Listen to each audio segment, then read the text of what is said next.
Hello, everybody, and welcome into this edition of Cards Hub 365. Mike Claiborne, Brenden Schaeffer with you as we're talking about a Cardinals team that has really been rolling of late, and they kept it going last night with game one of the homestand, knocking off the Detroit Tigers with the best record in baseball by a score of 11-4. Claibs, what'd you like about last night's outing with the rain trying to sort of mess things up a little bit, but the Cardinals still found their way? Well, I like the outing for a lot of different reasons. Obviously, you can score 11 runs. Detroit was a little thin in their bullpen last night, but I like the fact the Cardinals get out on top of teams early. Last year they'd have the one big inning, and you have to look around and hold on. Now, they're scoring in multiple innings, and they're doing it up and down the lineup. They're forcing the issue by doing some very good base running. And overall, when you look at this team, the defense is still there as well. What more can you say about Sonny last night? 10 strikeouts against, as you mentioned, the best team with the best record right now. So it's a lot to like, man. It's a whole lot to like. I know the devil's advocate would say, well, what about this? And I would say, well, what about it? And I don't know what this is as we speak. Yeah, I guess maybe some of this might be this idea that Cardinals fans, and look, this is something the team talked about, but giving the runway and the opportunity to young players to see what they're all about so you can make decisions for the future. I think Gorman falls into that category. Jordan Walker, maybe even the idea of Ivan Herrera as a catcher. Is he more of a catcher? Is he a DH? Yeah, clearly he's a hitter. I mean, he's continuing to do that. He went 2 for 5 last night and his batting average dropped, Clabe. So he's been doing unbelievable things at the plate for the Cardinals. But maybe if there was to be a rub to all of this, it's like, well, that whole runway, we haven't really seen Gorman and Walker in the same lineup at the same time, but how can you argue it any other way with the way that the Cardinals are playing, I suppose would be the comment there. No, you're right. And it's about the team, man. I mean, had those two performed better early, I'm sure we'd have another conversation. But Gorman, when given the chance, really hasn't done as much as he'd like to, I'm sure. And he's a guy that probably needs to play every day. But where are you going to play him? I think is the question, considering the people who are producing now have been such difference makers. Alec Burleson kind of falls in that category. But when he's been given the chance here recently, man, he's made somebody pay for it. And that's important when given the opportunity. Throw in the fact that the way the catching has rolled out, Pages has done a phenomenal job. Pozo really seems like he has a feel for the staff. And that kind of frees up Herrera to just be a hitter. And you know what? You're looking for the guys who can do the best thing for your team, and he can do that better than anybody else right now.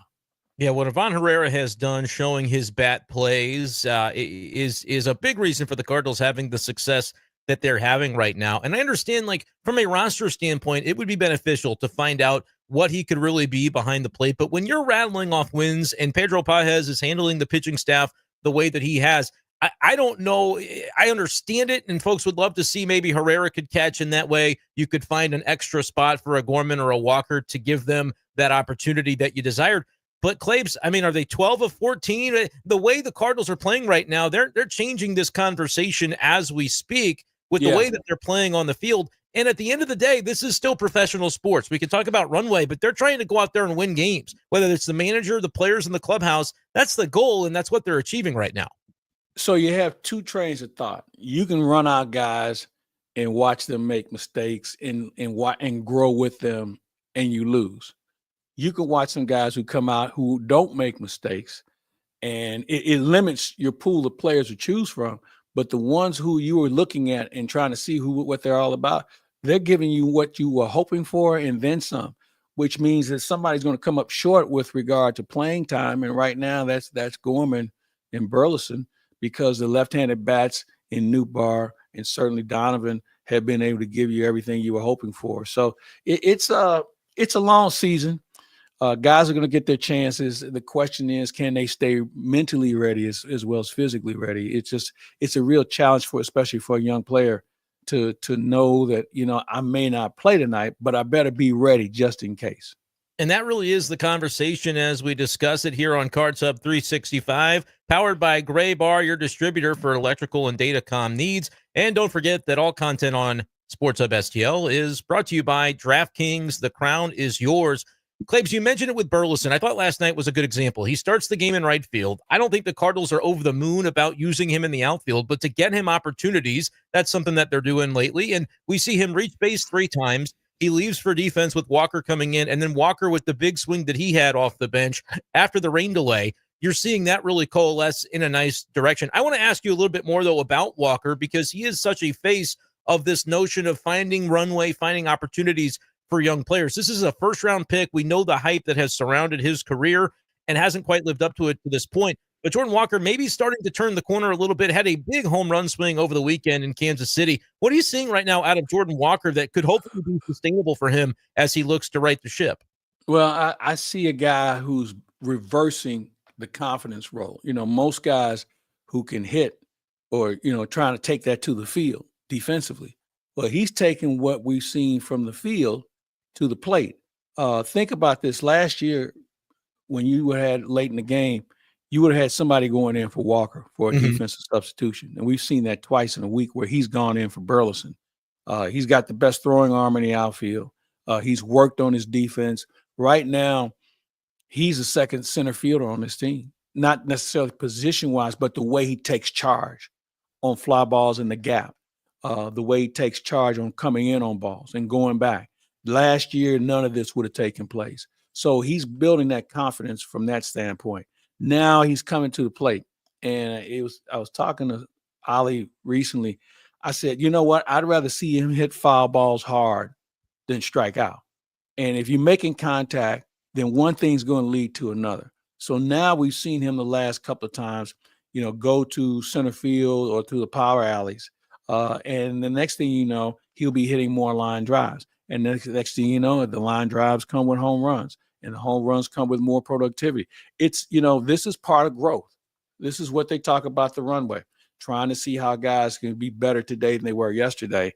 And what we've seen in the last week gives me an impression that maybe we're moving in that direction. And again, he could face Skubal tonight and he'd be back to square one. I got news for you. There's a lot of guys that can face Skubal tonight and take a step back. I mean, this guy's a very good pitcher. And it'll be interesting to see if Ali even puts him in the lineup facing Skubal in this situation, because you don't want to diminish the confidence that you've been able to build and the foundation that you've established. Yeah, that is such an important aspect of this when you think about wanting to get the most out of a player, combining that with the idea of playing the player with frequency so they can get into a rhythm. And that certainly has to be a balancing act as you go about it. And with Jordan Walker, we're starting to see him turn the corner. I think Burleson has looked a lot better at the plate for the last week and a half or so. And so trying to divvy up that playing time in a world where, Arenado is still on this team and he's going to get playing time. And maybe you thought in February that was going to be an avenue toward getting this to work, but it's just part of the deal at this point, Claims. Well, yeah, you're right. And the fact is, let's just come to grips with this. Arenado's not going anywhere this year. Okay, he's going to be here. And, in this situation, his defense is better than anybody else you're going to have on your team, okay, as far as playing third base. So let's not push him to the side, and we'll let the offseason take care of itself. With regard to the logjam that it's created a couple of logjams. Obviously, Gorman can't play third. And secondly, where would Burleson play? Because, Nootbaar is playing well. Victor Scott took Siani's job, and Jordan Walker is playing as well as anyone in the outfield. So those things happen, but those are good things for your ball club. Now, so I really kind of look at it just like every day, just be prepared to take that day on. You worry about next week when next week gets here. It's a long season. So I think that's the right attitude to have, because it can be easy to hyperfixate and say, well, this lineup didn't have Gorman in it and this one didn't have Walker in it. But you just rattled off a list of names, guys that include what Jordan Walker has been doing when playing, what Burleson has done, Nootbaar, Donovan, pacing your team in the way that they are. Herrera's bat is a big part of this. But also, this is a pitching staff that has gotten a lot done for this team recently, with Pedro Pajes predominantly behind the plate. And so I don't think it's as simple as, we've won a bunch of games, 12 of 14, but we're going to now install Herrera 5 days a week behind the plate. Pedro Pajes, he might not be their best hitter, but bat 7th, 8th, he comes up with some clutch swings. He had the home run last night. And behind the plate, he's been a big factor for this team. I don't care if Pajes hits or not. I think he can be a 240, 245 guy, but the way he handles his staff, it's you can't put a price on that. And he has a good set of hands. Have you noticed how the running game has been under control a lot more since he and Pozo have been behind the play? Because Pozo can throw as well, and he handles pitchers well also. I was talking to Chris Young this weekend, and he had him in Texas, and he was a general manager, and he said, "Hey, listen, he's a catch and throw guy. We just didn't have a spot for him where we could play, and we were concerned about the fact that we didn't want him to get stale. But he's a good player."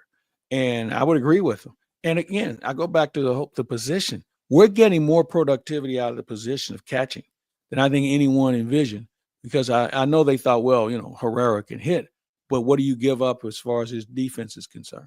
So I'm comfortable with this direction. And you have Crooks in the minors. He's going to be here at some point next year, I would think. But if you're going to bring him, you better make sure he's going to play. So the challenge is making sure that there is enough walkway to the runway for a lot of these players to develop. Yeah, and with Herrera's bat, that has shifted the priority a little bit, I think, too, and rightfully so. Like, you came in knowing this guy would be a good hitter, but he's OPSing. Again, he went 2 for 5 last night. His batting average, his OPS dropped as a result of a 2 for 5. He has been unbelievable. OPS is at 1299. He's been everything and then some that. What he does with runners in scoring position is just insane right now. He's hitting well over 400 with runners in scoring position. So you bat that guy. You put that guy in your lineup, and I understand we maybe thought in February, like, hey, I asked John Mozeliak. He was sitting there, and Herrera was taking batting practice. I said, Mo, are you excited about this guy can do at the plate this year?